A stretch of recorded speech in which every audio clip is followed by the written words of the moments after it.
Warning, the video you are about to watch contains graphic descriptions of violent events and crimes. All media used is censored and is used only for critical commentary and educational purposes. No happy endings in no way promotes, condones, or glorifies such materials or actions. No illegal material was viewed, downloaded, or used in any way in the production of this video. Viewer discretion is advised.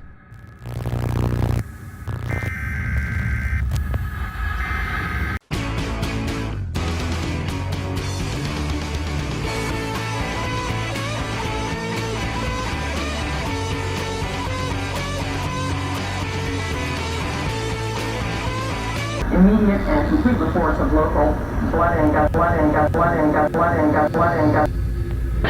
What happened was true. The most bizarre and brutal series of crimes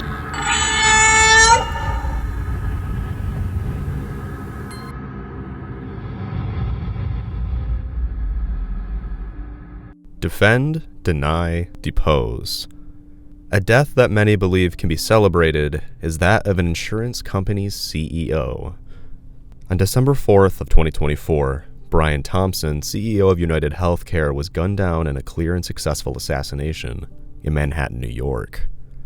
The gunman used a silenced handgun and was caught on CCTV as well, but at the time, there were little to no leads. And who hasn't been affected by health issues? Whether it's you or a loved one or someone you know, someone has been affected by the healthcare system in a negative way. And with that, we all know, and by the way, I'm talking to the adults in the room, you shouldn't be here. Anyway, we all know insurance companies don't cover everything, and oftentimes that kind of situation comes into when you need it most. Life-saving care or life insurance payouts, things that would actually truly matter, not just covering those band-aids the hospital wants to charge you $25 a piece for. It's sad that that's true, but me saying that makes me feel fucking old. And like I said, sometimes this means life-saving care, which means, yes, let's just say for a ballpark estimate that tens of thousands of people a year in America die because of not being able to access life-saving care. And oftentimes, that is because of the denial or some form of issues with the insurance company. Yes, that does happen, and yes, they do rake in money. Lots of it. So all those people die, maybe not directly, of course, as a result of the insurance companies, but nevertheless, the ability to access certain methods of care and dire means are often denied. And that clearly was the motive behind the murder of Robert Thompson, UnitedHealthcare's CEO. On the bullet casings found at the scene, the words deny, defend, and depose were etched. But what exactly is that? It keeps being said in favor of the shooting, right? The phrase refers to a strategy or rather social manipulation tactic that insurance companies use to deny or reduce insurance payouts. That chemo treatment for grandpa? Yeah, well, they could deny that. They can find a reason to at least try to. That heart procedure, your mom's fucking taint reattachment surgery, all of that kind of stuff, etc., it goes on. But myself personally, I can tell you something, and it doesn't even pertain to me, it pertains to my young daughter. I have children.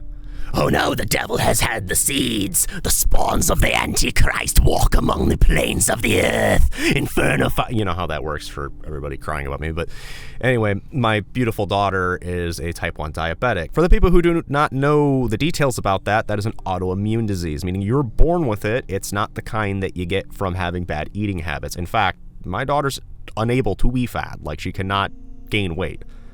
Effectively, her pancreas does not produce insulin, which is key to keeping your blood sugar in check. So effectively, if she does not have insulin, she fucking dies. In the past, I made quite a bit of money, and most of which went to my daughter's health care because I had to pay out of pocket.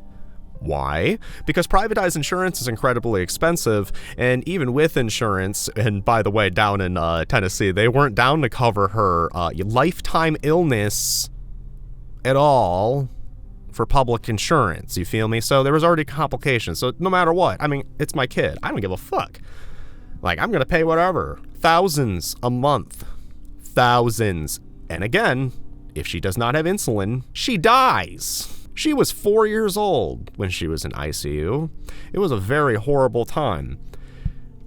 Insurance companies suck. Luckily, where I'm at now, up north, she's got Medicaid for life. and she's got an insulin pump, which I also did pay for out of pocket as well. However, the insurance does cover the insulin and all the products needed for it from here on forward, so that's really fucking cool.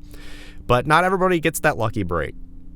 You know, that was actually my first wake-up call to how a lot of people have it in America medically, and it was really, really scary because, I mean, just the test strips alone can be as much as $50, and what happens if you don't get enough blood out of a tiny finger, or what if you drop it and contaminates something? It goes to waste. This is crazy. I could not imagine being, like, insulin dependent, and then let's just say being completely homeless or something. You know what I mean? Like, I don't know. It is a bad system, right? Deny. If the claimant persists, the insurance company may deny the claim outright, citing policy language or other reasons why the claim is not valid. This denial may be based on a strict interpretation of the policy terms, and the insurer may argue that the claimant does not meet the necessary criteria for coverage. Defend. If the claimant disputes the denial, the insurance company may defend its decision, often by hiring lawyers or experts to argue their case. This step may involve negotiating with the claimant or the representatives or engaging in litigation to resolve the dispute. We all know how lawyers can be. We all know how that actually works. We all know what that actually means, and that means intimidation and a lot of shit to make you back out of a lawsuit. You know, to get your care. To live. Depose. In the context of insurance companies, depose can refer to the process of taking the claimant's testimony under oath, often as part of a lawsuit or arbitration proceeding. The insurer's goal is to gather evidence and build a case to support their denial of the claim and against the claimant, while also trying to discredit the claimant's testimony and undermine their credibility. How many people have died due to this guy's policies? Probably a fuck ton. Enter Luigi Mangione. Luigi Mangione, Luigi Mangina, Luigi Manicotti. Luigi got a new Bugatti. A 26-year-old graduate of the University of Pennsylvania who was born into a wealthy family in Maryland. His paternal grandfather, Nick Mangione Sr., was the owner of a prestigious real estate development company. Mangione's family was known for their affluent lifestyle and wealth. He was raised with the best possible education and opportunities. Mangione was an exceptional student and graduated as a valedictorian of his elite Baltimore prep school. He then attended the University of Pennsylvania, one of the nation's top private universities, where he studied and developed his skills and also studied engineering. During his high school years, Mangione taught himself to code and started a game development company, Uproar Games, with a group of friends. Now, I'm not going to get into this guy's politics, but it would seem that he was more on the right-leaning side for those who care. He had a manifesto on him as well when he was arrested. But there is a conspiracy going around that he may have been a patsy, and we will talk about that, but I'm going to be honest with you. I can't believe it. There is absolutely no way that the dude bro named Luigi could have also been a dumbass. I simply couldn't believe it. But Moth, he was well-educated. So what? I've met a lot of well-educated dumbasses in my day. Being educated on books and being able to do things and stuff like that, yeah, it is a certain kind of intelligence, but then there's a different kind of stupid, okay, that just persists in time. And I can give you a bunch of examples, but really don't let Luigi give you insecurities or make you feel like you need to defend something, because Luigi here is literally the most unifying thing that we have had since the summer of 2016 when Pokemon Go launched. I'm telling you now, this is like the most politically unifying and just socially unifying event to hit the United States in a hot minute. And it's causing a lot of bad people, a lot of bad CEOs, oh what a quinky dink, to shit their bricks. I mean, think back to 2016, we were all outside. We were doing shit. There was people doing things. You could go to a park during a world event and go get Mewtwo. There was like 100 people there. I'm like, oh my God, it's crazy. And really, not a whole lot of bad happened. There were some incidents, of course, because red flags, people exist and bad things happen. And some of you were out there dying. Darwinism. And that just happens. But it was a good time. This could be a good time, and it kind of is. It should serve as a stark warning to a lot of terrible people. And the meat of the story is that Luigi approached Bitch Boy Thompson with a 9mm silenced handgun and inseminated his torso with hot lead. And fortunately, this resulted in his death. Luigi then fled the scene, I believe on a bicycle, which is very in lieu of GTA, and left a backpack behind. and the shell casings saying deny, defend, depose. So it was very, very motivated. It was very clearly an assassination. And, oh, but Moth, he was a father like you. Man, if I could not be a CEO of a company like that. That's like working for Big Tobacco or something of that nature. It's just not... You want to talk about morals? Dude. NB. Girl. However the fuck you want to... just think for a minute. Truly, this was the makings of an action thriller. And who would be the suspect? Because millions of Americans can name a CEO they'd like to see whacked. Elon Musty has been recently seen denouncing the assassination on Twitter, and using his young, nondescript spawn as a meat shield. How patriotic of him. For a couple of days, it seemed like the perfect murder. That was until Luigi, in accordance to true Italian lineage, took the first step in screwing himself over, flirting with a goyle, while staying at a youth hostel before the murder. Luigi, in full murder gear, so to speak, decided to rizz up the receptionist who asked him to lower his mask so she could see his face better. Aww. This actually wasn't his first mistake, however. The first mistake was the type of bag he used, apparently, and he left all that Monopoly money behind as a message. It was a Faraday bag, which is made to block electronic signals and all that typically highly unnecessary stuff, and it was so specific that the company offered to trace the serial number to the customer who made the purchase, so all of that weird, mostly alt-right book reading and watching Wicked and the Lorax hasn't crafted a would-be Jason Bourne, it seems. But that doesn't mean Luigi was without suffering, and in no way should he be discredited for the actions he took. After all, fuck the system. Luigi Mangione, while not a UHC client, suffered a debilitating spine condition called spondylolisthesis. Spondylolisthesis is, I butchered that, is a condition in which the vertebrae in the spine slips out of alignment and puts pressure on the vertebrae below it. Holy shit. According to the Cleveland Clinic, it can occur anywhere in the spine, but is most common in the lower back. Symptoms of the condition include lower back pain, back stiffness, numbness or weakness in the feet, difficulty walking or standing for longer than a few minutes at a time, and sciatica. So no doubt the guy was in a severe amount of pain. He had a lot of motive on his own, not to justify it. But remember when I talked about that conspiracy about him being a patsy? So let's talk about that for a second, okay? So in the manifesto, which is really not the most riveting read, I will say, so we're not going to go through it. Besides, I don't think we can on YouTube, so elsewhere we can. So if you're watching this on another platform, ooh, spooky reading. Some red flags are raised for some in this guy, obviously, like the oddly repetitive glazing of the FBI in the manifesto, and a big thing, though, is the claim from Luigi himself. On December 9th, during his court hearing, Luigi Mangione claimed that evidence found on him, including a large sum of money and a mysterious backpack, were planted on him. And if you really think about it, who's stupid enough to travel for days with the murder weapon and your manifesto, and presumably in the same outfit? He did this for a few days only to get carded at a McDonald's, and how does that work? Apparently in Europe, beer is served in McDonald's and other fast food restaurants, and that would make sense. And do you remember when the media was originally saying that the suspect was possibly already on a plane to Russia? I remember that. That was weird.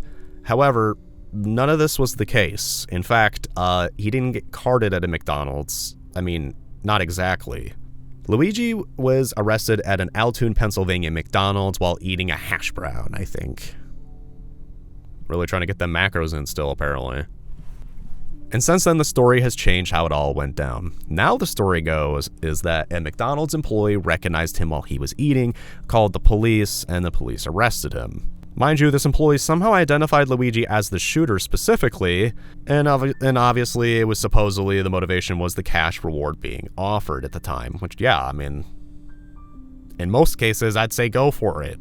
This is literally like trying to go after Vash the Stampede, knowing full well what the hell happened to him. Police arrived, arrested Luigi, found bag of money, a bunch of fake IDs, the murder weapon, the manifesto, and everything, and probably did not even let him finish his damn hash brown. Now, it is possible that the employee was like, wow, that shady, shifty guy in full robbery attire looks suspicious.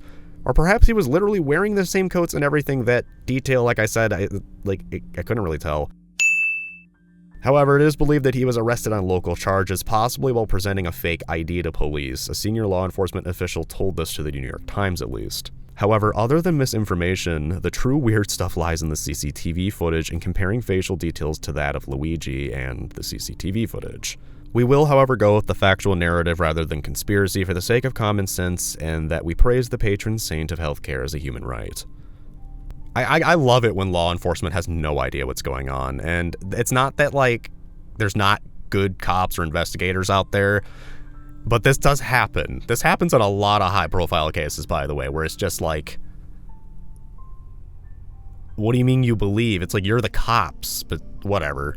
So let's break down a timeline before we get down to the nitty-gritty in the video and exactly what happened with one of the Mario brothers doing dirty deeds done dirt cheap in Manhattan, New York. Thompson ain't no shit about the boroughs. November 24th, Luigi Mangione arrives in New York City at night on a Greyhound bus at the Port Authority terminal. He decides to stay at a New York City hostel, where he presents an ID that police believe to be fake. When speaking with an employee at the hostel lobby, he briefly pulls down his mask to flirt with said employee. A moment captured in surveillance images that were widely circulated by police and were pretty much the first ones we saw. December 4th. Well before dawn, Luigi leaves the hostel, and he appears on the video at 54th Street and 6th Avenue walking back and forth in the area of the Hilton Hotel, where the UnitedHealthcare's parent company, UnitedHealth Group, is holding its annual investor conference. UnitedHealthcare is the largest provider of health insurance products in the United States. And at some point, the shooter is believed to visit a nearby Starbucks and purchase a bottle of water and at least one energy bar. He's a gym bro. Oh my god. I mean, I guess that's not apparent by the fucking six-pack, but I mean, like, he... getting his protein. December 6th. Authorities reveal investigators believe the gunman has left New York City on a bus. Police find what they say is a man's backpack in Central Park. In what was first reported Friday, UnitedHealth Group CEO Andrew Whitty calls the murder of Thompson immeasurably sad and profoundly shocking in video messages to employees. Can you imagine working for them and them trying to, like, get you to not quit? December 7th, police continue the search of Central Park, which includes scuba divers scouring a pond. The NYPD releases additional photos showing Luigi in the back of a taxi. December 9th, Minneapolis-based health insurance company UH Care closes its offices this week after receiving a concerning phone call. This comes after health insurer Medica said it was temporarily closing its Minnetonka headquarters and other offices in Duluth, Fargo, Omaha, and Madison, Wisconsin. Authorities announced they have detained a man identified as 26-year-old Luigi Mangione in Altoona, Pennsylvania. Police say he was carrying several fake IDs, a U.S. passport, a gun, firearm suppressor, and a 3-page handwritten document detailing the suspect's motivation in the killing. In other words, a manifesto. It's still just crazy to me to think that this CEO's last moments were possibly just seeing this. Bang, bang. Luigi. And the thing that irks me too is that, like, Pennsylvania snitched quick. Okay? Nobody in New York said shit. You're telling me no one saw that? It happens a lot. New York locks that shit down like Detroit. I do respect New York for that. Pennsylvania was like the first McDonald's employee was like, I'm getting out of here. Guess what? They're not even giving you your reward and now everyone hates you. Congratulations. It's like, you're doing the wrong... Get active on the other wanted people who have done a lot worse shit maybe, because there are financial rewards for the arrest of way terrible people, you know. But nah. Let's just... Nah. Like, this guy needs to do the I am a hero, like, thing. Like, for real, for real. Alrighty, so now the part you have all been waiting for, so let's watch this, huh? Now, it's going to be quite censored here, but for far less censored, as well as some uncensored content as well, including fight commentary and uncensored classics like bum fights and more. Check out the links in my description to access my premium pages, and there you'll get the best of my content as well as my entire deleted library from the OG channel, Discord access to chat with me daily, and so much more. You'll also find my links to Rumble, where you can watch uncensored content, fights and stuff that I can't show here on YouTube, all for free. Alright, so we're gonna watch this. It's a really short clip, it's only 22 seconds long or so, but hey, it is what it is, and it's part of gore history, and now part of American gun violence history. Oh, fun. Fun, fun, fun. So let us begin in 3, 2, 1. Warning, graphic content. Really? Alright. There's Douche Nugget. Oh, there's the... Wow, he literally did not hesitate. What kind of gun was that? He had to cock it back like a BB gun, like a spring-loaded each time. Did he like 3D print it or something? Shot him 3 times, went up to make sure. He didn't run? He walked. It's over, that was it. Dude. That was cold. That was like cold as shit. Honestly, I haven't watched the full thing until like now. That was different. I don't know. That felt different. That was very cold and calculated. He did not hesitate. It was like the second he saw him, it was like, oh fuck, probably feeling that back pain in his damn back. Like, I mean, people just don't get it, and the kind of people who don't think that that's a human right to have healthcare really need to evaluate their privileges in life and possibly go through some suffering themselves so they can feel it. It's like housing is a human right, for example. Basic things like water. You know what I mean? Really weird stuff. But hey, that's America, right? That's the country I live in. But I think that's all there is for this case here. If there's anything really truly worth talking about, I will go over it. But I don't think he's going to break out of prison and, you know, snuff people out on the way out. So I don't think Luigi will be making another appearance on our channel, at least that one. Ouija maybe, but Luigi Mangione, let's see. All I can say to him is, well, you're the patron saint of free healthcare now, buddy. The media is trying to portray a web of disdain towards him because, you know, normally under normal circumstances the fanaticism behind a shooter would be bad, but in this case it's something commonly collectively that people can get around. Not necessarily that someone was murdered, but the fact that it's like it's so hard just to get basic needs met, basic medications, basic simple shit that's really not costly to these companies at all to provide coverage for. And it's just really doesn't, it's just all boils down to corporate greed on a huge scale and people being tired of it. It's like it's a revolution on a small scale they see this as. So it's almost like a beacon of hope that maybe, just maybe, people can align themselves better, because if not, people will continue to do things like this. This is not something new. This has happened before, and honestly it will probably happen again, and it shouldn't, but it is what it is, and you know what, we'll be here for it. I love you all dearly. Thank you for watching. Please check out the links in the description. Like I said, follow me on social media, chat with me, blah, blah, blah, blah, blah. You know who I am already, and if you don't, I don't know how you got here. But just remember, if it bleeds, it leads.